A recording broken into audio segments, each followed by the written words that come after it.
예, 이 시간에도 우리 말씀을 통하여서요, 우리 심령의 새 은혜의 임하기를 하나님의 이름으로 축복합니다.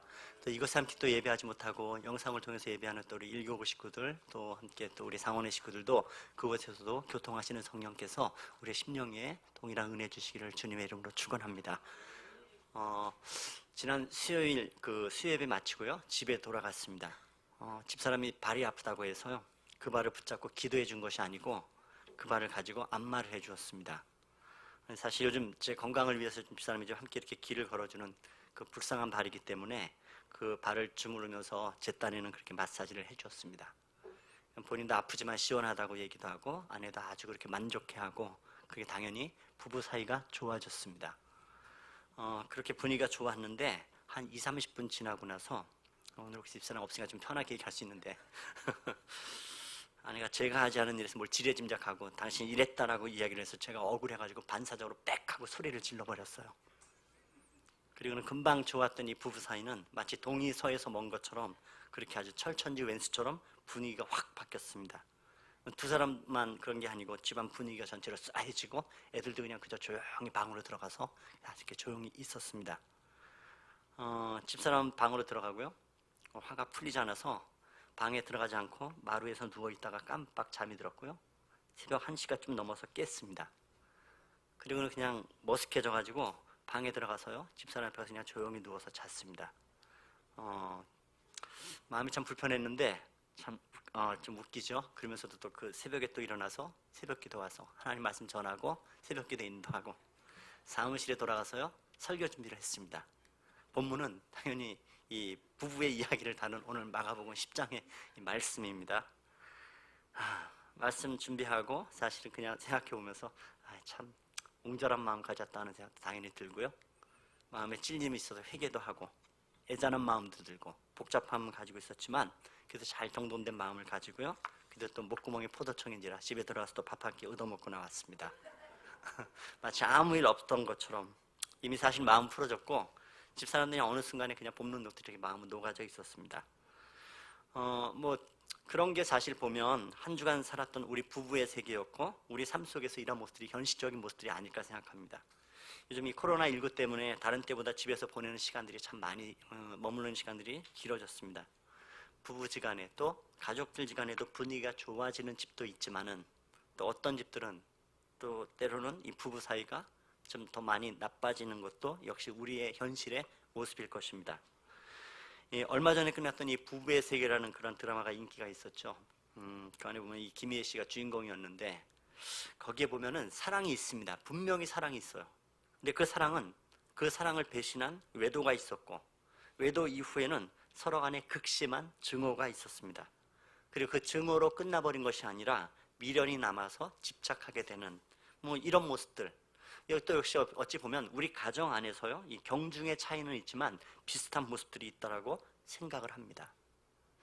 예전에 결혼할 때는요, 흔히 이런 얘기들로 결혼합니다. 나는 당신 없이는 못 살아. 난 당신 없이 못 살아. 근데 결혼하고 나서는 이렇게 바뀝니다. 나는 당신 때문에 못 살아. 당신 때문에 못 살아. 결혼에 관련된 유명한 말이 있죠. 이 사람은 결혼할 때요, 판단력이 부족해서 결혼한답니다. 그런데 결혼한 이후에는요, 인내력이 부족해서 이혼하게 된답니다. 그리고 또다시 재혼을 하게 되는데 이번에는 기억력이 부족해서 다시 재혼하게 된다고요. 이게 바로 우리의 현실이라고 이야기를 합니다. 전에 제가 말씀드렸죠. 어떤 남편이 어려운 일이 있으면 항상 아내 사진을 꺼내보고 용기를 얻곤 했습니다. 옆에서 얘기해요. 아내를 정말 참 사랑하나 봅니다. 남자가 이렇게 얘기했잖아요. 자기는 너무 힘들고 어려울 때 아내 사진 보고 나면 힘이 불끈불끈 솟아난다고. 왜요? 아무리 힘들어도 내가 이보다 더한 일이 어디 있겠느냐. 내가 이 사람과 30년을 견뎠는데 견디지 못할 일이 어디 있겠냐고서는 하여간 남자들 중에 아내 사진을 보고 힘을 내는 경우도 있다고 합니다. 여러분 중에는 없을 거라고 웃어넘기지만 바로 이게 우리의 현실일 수 있습니다. 사람들을 보게 되면요, 결혼을 통해서 정말 행복하게 알콩달콩 그렇게 살아가는 가정이 많습니다. 근데 사실 이런 경우들도 있습니다. 이혼을 해서요, 불행으로부터 탈출한 경우의 가정들도 있습니다. 옆에서 보면 그 가정 참 불행합니다. 근데 이혼을 해서 탈출한 겁니다. 솔직한 표현들은 어쩌면 이것도 보면 그게 나쁘진 않을 수도 있다고 생각할 수 있을 것입니다. 세 번째 경우는 아예 결혼을 안 합니다. 못하는 게 아니고요, 안 해버리는 겁니다. 왜요? 이런 모습들이 무섭기 때문에. 그럼에도 그렇게 거뜬히 싱글로 살아가는 사람들이 많습니다. 이것이 세상에 살아가는 우리의 현실이고 그만큼 인간은 미숙하고 불안정합니다. 이런 사람들에게 하나님은 태초에 천지를 창조하셨고요, 가장 먼저 우리에게 가정이라는 제도를 만드셨습니다. 그리고 부부가 함께 살라고 말씀하셨습니다. 왜 그러셨는가? 왜 하나님은 가정을 만드셨고 또 함께 살라고 하셨을까? 하나님에게는 어떤 뜻이 있으셨을까? 자, 일단 여러분, 예수님께서요, 이 가정에 대해서, 부부에 대해서 그렇게 직접 말씀하신 것이 많지 않습니다. 그 얼마 되지 않는 말씀 중에 바로 오늘 본문이 나와 있습니다. 근데 이 말씀은 여러분, 가정과 부부에 대해서 예수님이 말씀하고 싶어서 의도적으로 이야기하고 있는 것은 아닙니다. 자, 성경에 보면 바리새인들이 시험하고자 이 가정의 문제가 툭 튀어 올라왔다고 이야기를 하고 있습니다. 자, 오늘 본문에서의 이 주제 안에서는요, 가정이 주제가 아니라 그 속에, 인간의 속에 얼마나 사악한 죄가 들어있는가라는 것을 주님께서 명확하게 말씀하고 싶어 합니다.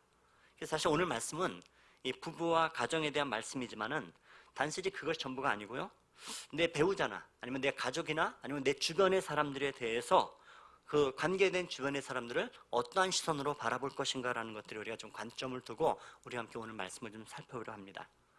자, 예수님께서요, 갈릴리를 떠나서 요단 동편으로 방문하셨답니다.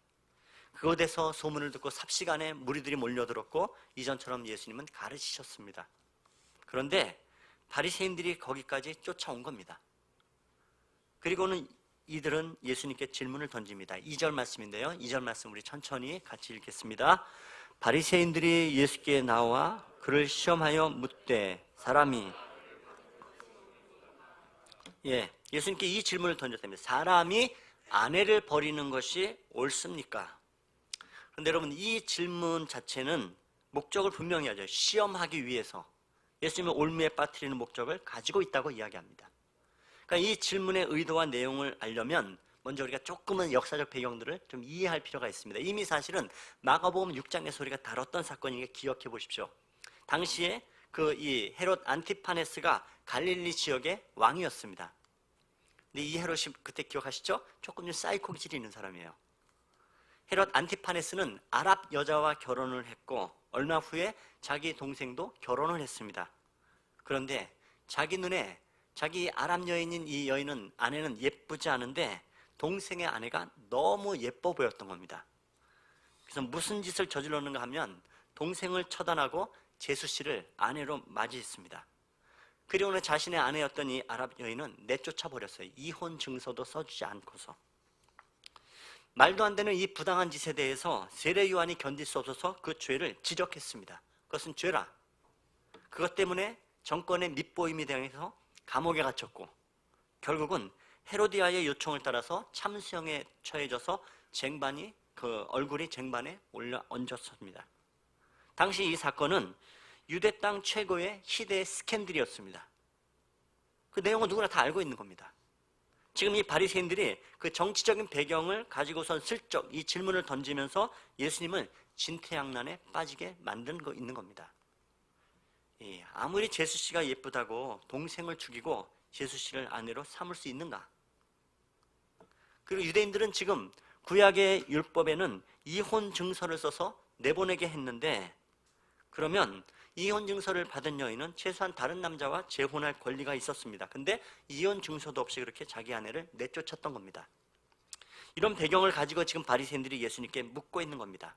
사람이 아내를 버리는 것이 옳습니까? 여기서 예수님이 옳다라고 얘기하시면 그렇게 대답할 수도 없는 것이고, 안 된다 하는 대답도 안 되는 상황입니다. 옳다고 하면 율법을 어긴 셈이 돼버리고, 이혼하면 안 된다 그러면 이 헤롯 안티파네스에게 원망을 사게 되는 정치적인 덫에 걸려버리는 이런 묘한 상황입니다. 자, 또 하나 보십시오. 이 질문을 던지고 있는 바리새인들은요, 결코 바보가 아니고 굉장히 영악한 똑똑한 사람들입니다. 지금 예수님이 어디에 오셨냐면요, 요단 동편에요. 예수님이 요단 건너편에 가신 상황에서 그 질문의 주제를 지금 막 던진 것이 아닙니다. 주로 예수님이 쫓아다닐 때 이들이 물었던 건, 집요하게 물었던 건 뭐냐, 안식일 문제 뭐 이런 것들이었다고요. 그런데 이 상황에서 지금 예수님을 시험 들게 하는 주제가 바로 뭐냐면 이혼이었습니다. 아까 그 배경도 이해되시죠? 사실은 이혼 같은 이 문제는 이미 바리새인들 사이에서는 웬만큼 정리된 주제였던 겁니다. 조금 이따 다시 한번 살펴볼 텐데, 물론 바리새인들이요 한 목소리를 똑같이 내고 있던 것은 아닙니다. 하지만 예루살렘을 중심으로 한 이 유대인들에겐 율법적 논쟁에 충분히 거론된 상황에서 어느 정도 이혼에 대한 정리가 되어져 있는데, 요단 건너편 이 사람들에게는 율법으로부터 약간 소외되어져 있고 거리감도 있으니까 좀 더 율법으로부터는 좀, 아니면 정서적으로는 좀 더 자유로운 사람들이 있습니다. 지금 이혼에 대한 문제를 갖다 던진 이 지역은 세례 요한이 사역을 하던 요단강 주변입니다. 그러니까 지금 헤롯과 세례 요한의 죽음에 대한 이 스캔들 가운데서 함께 이게 맞물려서 저작거리를 돌던, 이야기거리 돌고 있던 그 상황입니다. 이렇게 이 시대의 스캔들인 이 이혼 문제가 논란이 되는 지역에서 사람들 앞에서 공개적으로 던지는 질문이었기 때문에 예수님이 긍정적인 대답을 하든 아니면 부정적인 대답을 하든 어떤 경우에도 예수님을 반대하는 자들이, 시험 들 수밖에 없는 자들이 나올 수밖에 없는 겁니다.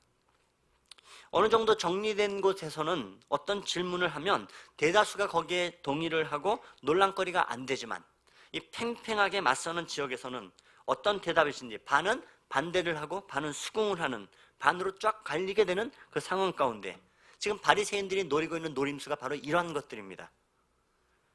자, 여러분, 이런 배경들을 가지고요, 일단 본문에 보면 이 질문 자체가 이혼에 관한 논란을 이들이 물었던 걸 보십시오. 사람이 아내를 버리는 것이 옳습니까? 이거 굉장히 구역질 나는 질문입니다. 이 질문에는요, 버린다라는 단어를 가지고 있죠. 이거 뉘앙스는 그거예요. 버려도 되는 것 아닙니까? 지금 이 질문입니다. 질문의 맥락을 놓고 여러분 생각해 보십시오. 사람이 아내를 버리는 것이 옳습니까? 이 질문 자체가 여러분 잘못되어 있는 질문입니다. 뭐가 잘못될까요? 원래 이 질문은요, 이렇게 물어야 돼요. 남편이 아내를 버리는 것이 옳습니까? 라고 물어야 맞는 겁니다. 그런데 이렇게 표현하지 않고 어떻게 해요? 사람이 아내를 버리는 것이. 왜 여러분? 사람이라는 이 단어는요, 이 아네르라는 단어인데요, 이거는 남자라는 뜻을 가지고 있어요, 당연히. 하지만 여기에는요 또 하나의 뜻이 있는데 바로 남자, 이것은 사람, 보편적 인류, 이러한 단어를 갖고 있는 단어입니다. 반면에 반대로 여자, 귀네라는 이 단어는요, 여자라는 단어는 쓰이고 있지만 인류라는 말로는 쓰이지 않는 단어예요. 단지 이 귀네, 여자라는 이 단어는 뭐냐 하면 남자의 상대하는 개념으로 쓰여지는 여자입니다. 여러분, 단어라는 것에는 항상 뭐냐면 시대 정신이 묻어져 있습니다. 당시 고대, 이 헬라 고대 사회의 의식은 남자는 남자이면서 동시에 사람이었고 여자는 여자일 뿐입니다. 사람이 아니란 말이에요. 유대적 정서도 비슷한 거 우리가 봐왔죠. 극단적으로 말하면 이 남편은 존재적 의미에서의 사람이었고 여자는 기능적 의미에서의 아내였던 겁니다. 이런 의식이 지금 정서에 깔려 있어요. 남자는 존재였고 아내는 기능으로 말이죠. 그런데 이것이 우리의 깊은 마음속에 깔린 생각으로도 여러분 우리가 생각이라 할 수도 있습니다. 거기서부터 문제가 생겨버린 겁니다. 사람을 기능적으로 보느냐, 존재적으로 보느냐, 어떤 시선으로 바라볼 것인가, 여기가 굉장히 중요합니다. 아내를 기능이 아닌 존재로 보면 대답은 아주 굉장히 간단해지는 질문이고 답이 됩니다.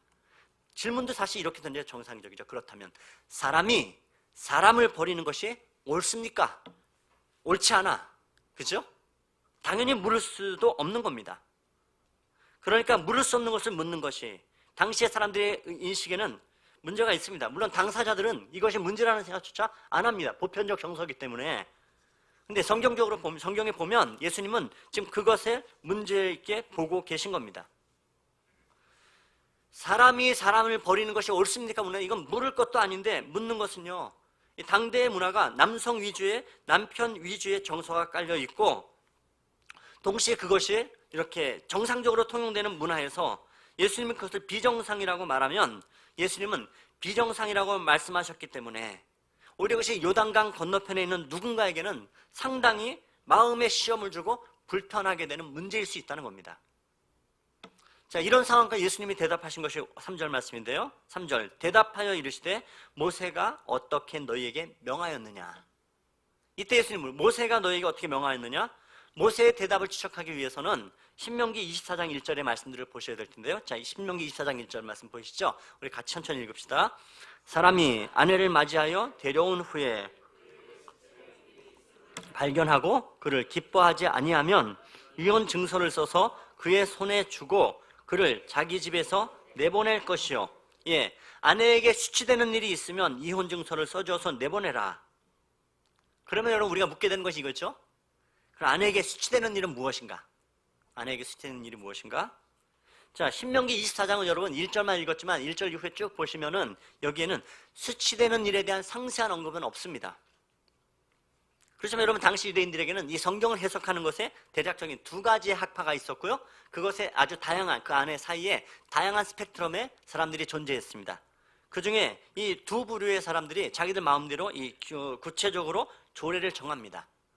그 중에 이 보수적으로 해석을 해냈던 샴마이 학파의 사람들이 있었는데요. 이 샴마이 학파 사람들은 이게 수치를 범하다라는 말을 말 그대로 간음죄로 해석을 했던 겁니다. 그래서 엄격하게 아내를 버리는 조항은 한 가지, 아내가 간음한 경우에는 증서를 내서 내보낸다라는 것이었습니다. 그렇지만 좀 자유로운 사람들, 이 끝에 가 있는 이 힐렐 학파, 자유로운 학파의 힐렐 학파 사람들은 이것을 좀 넓게 해석을 했습니다. 자, 지금부터 들어보십시오. 어떤 경우에 이혼이 되는가? 아내가 음식을 했는데요. 음식이 신 거예요, 입에. 이혼 사유. 음식이 너무 짜. 이혼 사유. 밥을 먹다가요, 남편이 돌을 씹었네. 이혼 사유. 이 힐렐 학파 사람은 굉장히 자유주의적인 사람들입니다. 자기들 마음대로 이렇게 확대 해석을 했던 거죠. 심지어는 아내 얼굴을 봤더니 안 예뻐. 어떻게 해요? 이혼 사유. 심각한 게 이런 거예요. 자기 아내와 잘 살고 있었는데 어느 날 옆집에 아줌마가 이사를 왔어요. 그런데 이 옆집 아줌마가 내 아내보다 훨씬 더 이뻐요. 그것도 이혼 사유. 자, 이런 식으로 하면 이번 한 주간에도 우리 사람은 여러 번 쫓겨나야 될 사람입니다. 맵고 싱겁고 어떨 땐 내 눈에 예뻤다가 안 예뻤다가 어떻게 할까? 자, 그럼 사실은 신명기 24장에서의 맥락을 보면 이 수치됨에 발견된 문제의 핵심은 정확하게 순결의 문제입니다. 그런데 사람들은 수치되는 일이 발견되면 내보낼 수 있다 하다가 여기서 한 걸음 더 나가버려서 이 사실 이쯤 되면 어느 날부터가 그냥 별다른 이유 없이 그냥 싫어. 무조건 그냥 핑계는 얼마든지 될 수 있는 거잖아요. 이혼증서 써서 내보내주면 된다는 겁니다. 근데 이거 악한 게 뭐냐면 이혼증서 어디다 쓰냐면요. 이파리, 파란 이파리. 이파리에다 뚜렷하게 써줘도 어떻게 돼요? 가을을 넘기기 전에 거긴 건조져요. 금방 말라버리고 금방 그냥 사그라져 버리면 그냥 이혼증서 써주나 마는 이게 말도 안 되는 처사들을 벌이고 있던 겁니다. 근데 그것조차 별다른 이유도 없이 그냥 오늘 이혼 이러면 끝난 겁니다. 지금 이게 지금 아랍에 갖고 있는 이 모슬렘의 이 사람들의 정서들이 굉장히 위험한 정서, 이런 정서들이 있단 말이에요. 자, 유대 남자들은 시간이 지나면서 자기들의 이 이기적인 욕망이 섞여져서 수치의 범위를 무한대로 확장시켜 나갔던 이 굉장히 악한 거예요, 사실은.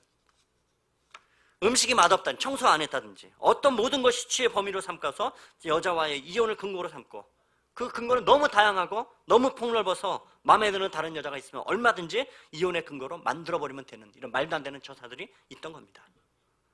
자, 4절 말씀 보십시오. 4절 말씀 같이 읽겠습니다. 예수께서 죄송합니다. 4절 이르되 모세가 어떻게 너희에게 명하였느냐? 이르되 모세는 이혼 증서를 써주어서 버리기를 허락하였나이다. 바리새인들이 참 당당해요.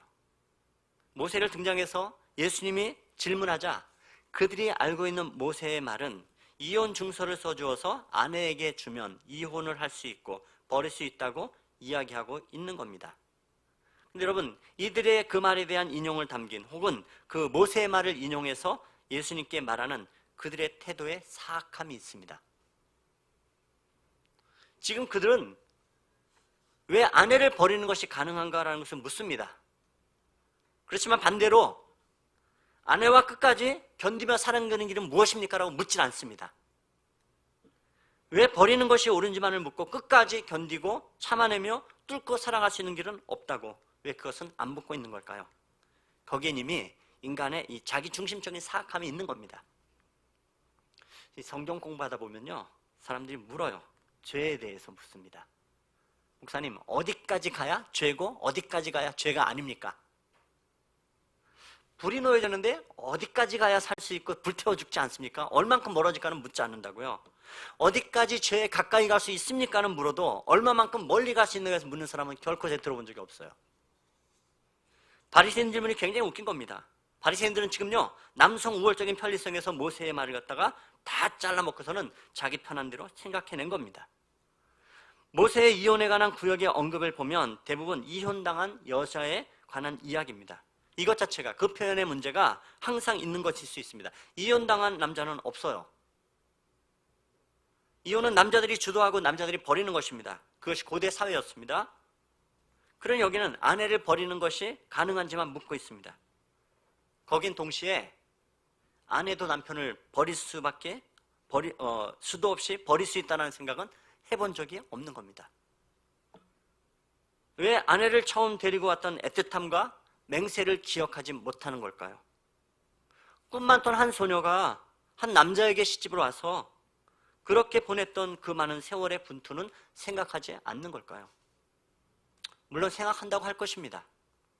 여러분, 저 결코 남성 우월주의자도 아니고 더 제가 페미니스트도 아닙니다. 그렇지만 여러분, 사람이라는 한 존재에 대한 가장 본질적 고민이 무엇인가는 굉장히 중요합니다. 여러분, 신자의 영광은 어디에 있냐면 바로 아내를 사람으로 보기입니다. 남편을 사람으로 보는 것입니다. 본질적 사람으로요. 아내뿐만 아니라 어떤 대상에 대해서 기능적 관계 속에서 그가 그런 일을 잘했는가 못했는가의 관계로 보기 이전에 사람을 보면서요, 하나님 앞에 누구인가라고 보는 습관을 중요합니다. 그것이 없다면 나도 모르는 사이에 기능에 관해 판단하고 잘하면 괜찮은 사람이 되고 기능적으로 못하면 죽일 놈이 될 수 있는 겁니다. 근데 그것이 아니잖아요. 그리고 어떤 기능의 대상으로 보기 이전에 하나의 존재로 보기를 예수님은 그들을 그 관점으로 끌어가길 원하시는 겁니다. 그리고 예수님께서 남편을 책망하듯이 말하는 이 논리는 사실은 아내들에게 동일하게도 적용되어야 합니다. 무슨 얘기냐면 아내가 남편을요, 기능적으로 돈 벌어오는 기계로 보기도 쉽습니다. 그 돈밖에 못 벌어오시면서 물론 여러분 그 마음 들 때 있어요. 충분히 있죠. 그러나 근본적 시각이 그것은 아닙니다. 오늘날 우리의 시대 정신이 미쳐가고 있는 것은 바로 그겁니다. 남편을 바라보고 아내를 바라보면서 자꾸 기능적으로 인식을 해요. 물론 그 기능의 중심에 항상 돈이 왼수인 거죠. 여러분, 정말 중요한 것은 남편이 아내에게, 아내가 남편에게 어떤 시각으로 보느냐를 다루고 있는 겁니다. 그리고 우리가 확대되어지면 우리가 이 땅을 살아가면서 내 주변의 사람들을 어떤 눈으로 바라볼 것인가에 긴밀한 관계가 놓여져 있는 겁니다. 그런데 여러분, 이 모세가 전한 이야기를 가만히 들여다보면 모세가 얘기한 대로 하면 수치되는 일을 보고 그를 기뻐하지 않는 경우, 무슨 얘기예요? 그렇게 마음을 결정적으로 닫을 수밖에 없는 순결의 문제가 생겼음에도 불구하고 그 문제를 극복하고 아내를 계속해서 기뻐할 수 있기 위한 노력의 여지를 남겨두고 있었던 겁니다. 모세의 의도는. 그런데 혹독한 어려움조차 극복해서 이겨내려는 의지가 있다면 그게 당연히 그냥 음식 문제, 청소 문제, 이런 말도 안 되는 문제, 얕잖은 문제로 이혼할 수 있겠는가? 아니라는 겁니다. 이혼에 관한 문제는 거기에 뭐가 있어요? 자신의 탐욕, 그것과 관련된 마음의 문제가 아니냐고 예수님이 지적하고 있는 겁니다. 그래서 5절 말씀 보십시오. 5절 같이 읽죠. 예수께서 그들에게 이르시되 너희 마음이 완악함으로 말미암아 이 명령을 기록하였거니와. 뭐 때문에요? 완악함 때문에. 완악함이라는 이 단어 뭐냐면요, 불순종으로 무감각해진 인간의 마음입니다. 그 안에 죄성이 있어서요, 해야 할 것을 하지 않는 것, 하지 말아야 될 것을 하는 것을 완악함이라 이야기합니다. 이게 사실은 출애굽기에 애굽의 바로에게 섰던 나라가 완악함이었죠. 이스라엘 백성들을 출애굽시켜야 됨에도 불구하고 자기가 알아요. 근데 자식이 죽어날 때까지 버티고 있는 겁니다. 죄의 속성은 그런 거예요. 모세가 지금 이 최소한의 명령을, 순결의 문제가 있기 때문에 이혼할 수 있다는 문제를 생각해 보라고 한 것은 너희 마음이 완악해서 웬만한 문제는 다 이기적인 방식으로 생각해서 자기에게만 유리한 생각하기 때문이다라고 이야기하고 있는 겁니다. 예수님은 지금 그 인간의 죄성을 다루고 있는 거예요. 나만 존재적이고 다른 사람은 다 기능인으로 다루고 있는 문제를 그렇게 다루고 있는 것입니다. 교회에서도 일터에서도 세상 전체가 다 바로 그 문제입니다. 나와 똑같은 하나님의 형상인 그를 어찌 노예같이 우습게 생각하며 내 뜻에 안 맞는다고 단판에 잘라버릴 수 있는가? 여러분, 이게 무서운 겁니다. 여러분, 우리에게는요, 기능적 시선이 아니고요, 그가 얼마나 유능한가라는 시선이 아니고요, 정말 하나님의 형상이라고 바라볼 수 있는 그 마음, 그 사람을 그것이라고 바라보는 것이 아니라 내 앞에 있는 너로, 나와 너로 그 본질적인 존재의 모습을 바라보는 시선이 정말 중요하게 필요한 겁니다. 그것이 하나님의 시선이란 말이에요. 여러분, 나 같은 천덕꾸러기를 보고 기뻐하시는 하나님이 이게 말이 되는 것인가? 아닙니다. 그런데도 하나님은 나를 그렇게 보셨다고요. 기능 때문에 아니고 본질 때문에. 우린 늘 원망하고 넘어지고 자빠지고 참 못난 죄인인데, 그러나 그런 나를 바라보시면서요, 기쁨을 이기지 못하고 춤추시는 하나님의 시선을 바라보는 것이 영광입니다. 그 시선을 가지고 바라보는 그 순간에 그보다 더 큰 영광은 없습니다. 피조된 인간을 자기 형상으로 바라보시는 하나님, 그 시선을 회복하는 것, 그것이 바로 신자의 영광입니다. 그것이 바로 우리를 창조하고 지으신 하나님의 마음 안에 들어가는 것입니다. 자, 그래서 예수님은 자기를 시험하기 위해 도전적으로 질문하는 이 바리새인들에게, 또 둘러선 무리들에게, 제자들의 마음에조차 하나님의 창조된 정신으로 끌어가시기를 원하십니다. 그래서 6절부터요 9절까지 우리 천천히 또 같이 세 구절 같이 읽겠습니다. 6절로 9절입니다. 창조 때부터 사람을 남자와 여자로 지으셨으니 이러므로 사람이 그 부모를 떠나서 이러한즉 이제 둘이 아니요 한 몸이니 그러므로 하나님이 짝지어 주신 것을 사람이 나누지 못할지니라 하시더라. 여러분, 예수님이 지금 바라보는 시선은 사람이었잖아요. 바리새인들은 무엇이 합법적인가, 무엇이 허가된 건가, 무엇이 나의 욕망과 욕구를 합리적으로 속이며 채울 수 있는 것인가, 자신의 욕망의 이야기를 하고 있지만 기껏 그래서 예수님을 시험에 빠뜨리려고 묻고 있는데 예수님의 대답은 하나입니다. 무엇이 하나님으로부터 명령되어 것인 것이냐, 무엇이 하나님이 너를 바라보고 있는 내 영혼을 바라보는 시선이시냐. 여러분, 나의 현실적인 필요와 이해관계가 아니라 하나님의 본래의 계획이 무엇이냐 묻고 계십니다. 우리가 복잡하고 힘들고 애매한 문제가 섰을 때 그 문제를 가지고 가장 명확하게 해결할 수 있는 중요한 하나님의 선물은 그겁니다. 하나님의 본래의 뜻은 무엇이냐, 그 본래의 뜻에 맞느냐를 묻는 것이 중요합니다. 그런 일 없지만 우리가 만약에 이 교회 안에 힘든 순간이 온다면 그때 물어야 될 것은 하나입니다. 하나님이 이 교회를 왜 세우셨는가, 그리고 왜 여기에 세우셨는가, 그리고 그 목적을 이루어가고 있는가. 이루어지고 있지 않다면 가장 먼 것부터 다 잘라내면 됩니다. 그리고 하나님이 본래 세우신 것은 무엇인가를 물으시면 됩니다. 자, 여러분, 결혼할 때는 설레임이 있어요. 그 기쁨과 감격의 마음에 초점을 맞추는 것이 아니라 그 설레임, 그 기쁨, 그 감격의 마음에 하나님이 맺어주신 신적 손길의 연합의 영광이 깃들어 있다는 사실을 잊지 않는 겁니다. 하나님이 짝지어 주신 것을 사람이 나누지 못할 것이라.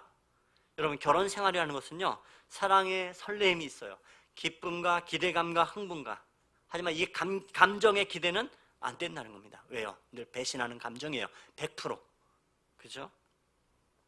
그러나 여러분, 그때 그 설레이는 감정 안에 깃들어 있는 신적인 손길, 하나님의 숨결, 하나님의 손길에 의한 영광을 기억하고 있는가? 내 결혼에 신적인 기원이 있음을 인정하느냐를 이야기하고 있는 겁니다. 그리고 그것이 너의 부부관계에서, 너의 가족관계에서, 너의 모든 인간관계 속에서 반영되고 있느냐, 네가 반영하고 있느냐, 이것을 묻고 계신 겁니다. 여러분, 결혼할 때는 그렇게 설렜는데 마음이 안 들면 불편한 것은 무엇과 같은 걸까요? 홍해를 건널 때 그렇게 흥분됐는데요, 홍해를 건너놓고는 그렇게 찬송해 놓거든요, 물 없고 먹을 것 없을 때요 불평하는 광야의 이스라엘 백성과 똑같은 겁니다. 예수님은 지금 기계적으로 절대적인 이혼 불가, 재혼 불가에 대한 초점을 맞춰서 말씀하고 있는 것이 아니라 이미 어떠한 이유로 이혼을 하고 어떠한 이유로 사람을 상대하느냐, 하나님의 본질적인 원칙에 따라서 오늘 내 상황을 고귀하게 다룰 것을 명하고 계신 겁니다. 예수님의 핵심은 이거예요. 사랑을 보는 시선이다. 기능이 아니라 존재다. 제가 그전에요, 정말 전도사 시절, 작은 교회에서 전도사 시절에요, 작은 교회예요, 세 가족이 왔어요. 피아노 전공자가 왔어요. 급하게 피아노 반주를 한번 부탁했는데 너무 잘 쳤어요. 저만 느낀 게 아니고 주변에 찬양과 관련된 모든 사람들이 다 같이 느꼈어요. 저 사람이 했으면, 바꾸었으면. 제가 여러분 어리버리해 보여도 눈치는 있어요. 그럴 때 청대를 메고 목사님한테 찾아가서 얘기했습니다. 목사님, 반주자 바꾸면 안 될까요? 얘기했어요. 그랬더니 목사님이 그러시더라고요. 그래? 그래서 허락하실래나? 그랬더니 그 다음에 그러셨던 게 아직도 제 머릿속에 남아있어요. 야, 다음 주에 음대 교수 오면 또 바꾸겠다? 다음 주에 음대 교수 오면 또 바꾸겠다? 너무 생생해요. 나도 모르게 기능적으로 보는 그 어떤 것, 영화를 그렇게 보고 말았던 거죠. 여러분, 우리가 기능을 무시하는 건 아닙니다. 하지만 기능이라는 것은 여러분, 본질에서부터 묻고 말씀하셔야 돼요. 본질에서 보고 답하셔야 돼요. 본질에서 보고 도우셔야 돼요. 본질에서 보고 고민해 나가셔야 돼요. 심지어는 아내를, 심지어는 내 자녀를 어떻게 기능적으로 볼 수 있겠는가? 내 만족하는 자랑거리의 조건을 주기 위한 도구로 보기 시작하고 내 자녀를 그렇게 볼 수 있습니다. 내 조건에 내가 원하는 기대치에 원하면 내 자식이고, 아니면 저거 죽여 살려 하는 그런 여러분 악함들은 하나님의 시선이 아니란 말이에요. 근데 그것이 참 흔한 시대로 우리가 살아갑니다. 여러분, 내가 배우자를, 내가 가족을, 내가 저 사람을 바라보는 시선은 무엇인가? 바라긴 정말 우리 자신들이 잘 들여다보면서요, 내가 얻을 수 있는 최고의 영광은 바로 하나님이 지으신 형상을 그대로 볼 줄 아는 시선을 얻게 되는 것이어야 됩니다. 그것보다 더 큰 영광은 없음을 기억하십시오. 오늘 말씀 반대 분명히 여러분 부부지간뿐만 아니라 영혼을 바라볼 때마다 여러분 기능적으로 바라보는 것은 여러분 하나님의 시선이 아님을 조금 좀 기억하십시오. 본질적으로 하나님의 시선은 뭘까? 하나님 무엇을 바라보고 계시는가? 동료를, 자녀를, 배우자를 그 시선으로 존귀한 존재됨을, 하나님의 형상됨을 내가 그에게 무엇을 하기 전에 그리스도께서 바로 이미 생명을 거신 정말 존귀한 존재라는 것을 여러분 그렇게 가지고 바라보는 은혜 있는 삶들 살아가시기를 높으신 주님의 이름으로 축원합니다. 같이 기도하겠습니다. 하나님, 우린 참 못된 사람들입니다. 내 욕심과 내 욕망을 따라 얼마든지 합리적이라고 그렇게 둘러대며 내 사악한 마음들을 펼치는 것에 익숙한 죄인들입니다. 하지만 하나님, 그런 나를 그렇게 하나님 바라보지 아니하시고 하나님의 형상대로 지었다고요. 하나님께서 그런 나를 위하여 십자가의 핏값으로, 예수님의 핏값으로 나를 사시기에 소중한 존재로 보고 계셨음을 기억합니다. 그 주님을 찬양합니다. 그리고 하나님, 그 시선이 내가 또 영혼을 바라보는 시선이 되게 도우십시오. 기능을 요구하는 시대를 살아갑니다.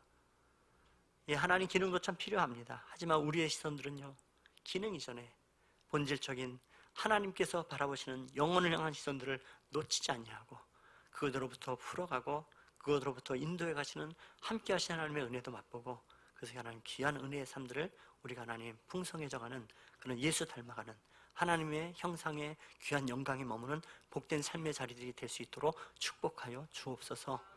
하나님, 우리의 시선이 그렇게 바뀌게 도우십시오. 나를 그렇게 본질로 바라보셨던 하나님의 은혜에 대해 감격하며 그 하나님의 시선으로 하나님의 형상이 담긴 영혼들을 바라보고 예수님의 핏값으로 사기를 원하시는 그 귀한 마음들이 담겨진 영혼들, 그 주님의 시선으로 바라볼 수 있도록 은혜 위에 은혜를 더하여 주옵소서. 감사를 드리었고 예수 그리스도 이름으로 기도드렸습니다. 아멘.